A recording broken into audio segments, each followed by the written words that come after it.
Alors on est deuxième en nombre de points de vente, parce qu'en fait on a presque 1000 points de vente, un peu moins de 1000 points de vente. On est devancé de ce point de vue-là par le réseau Orpi. Mais on est le premier réseau de France, on est le premier agent immobilier de France. On est celui qui faisant le plus gros volume de transactions. Voilà. Donc on est le premier opérateur français en immobilier. On l'a appris à l'apprivoiser, je dirais, de force, puisqu'en fait, vous le savez, au premier trimestre 2022, effectivement, les taux ont augmenté de manière brutale, puisqu'ils ont suivi l'inflation, qui elle-même s'est enflammée. Bon, c'est pas de gaieté de cœur qu'on l'a fait, parce que le volume des transactions a baissé. Néanmoins, avec un peu de recul aujourd'hui, et ce marché ayant retrouvé certaines couleurs, on se dit que ça nous a un peu obligés, un peu imposé à retrouver un peu nos fondamentaux et avoir des réflexes de nouveau d'agent immobilier au sens de l'entremise, c'est-à-dire de mettre en relation un acheteur et un vendeur et de faire vraiment le travail de la négociation. Peut-être que certaines choses qu'on avait un peu oubliées. Donc c'est bien parfois aussi que le marché nous rappelle à la raison. C'est un élément majeur. En fait, 58% des Français sont propriétaires de leur logement aujourd'hui. Incontestablement, si vous voulez, il y a une appétence des Français pour l'accession à la propriété. Je parle de résidence principale.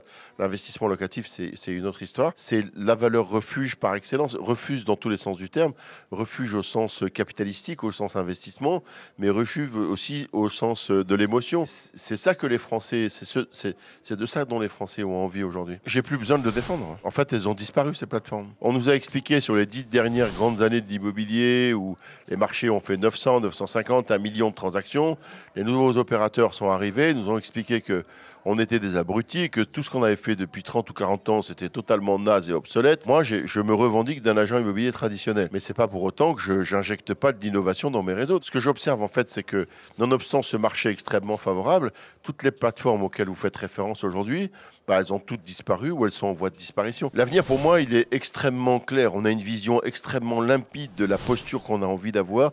Pour nous, un agent immobilier, c'est un tiers de confiance de proximité.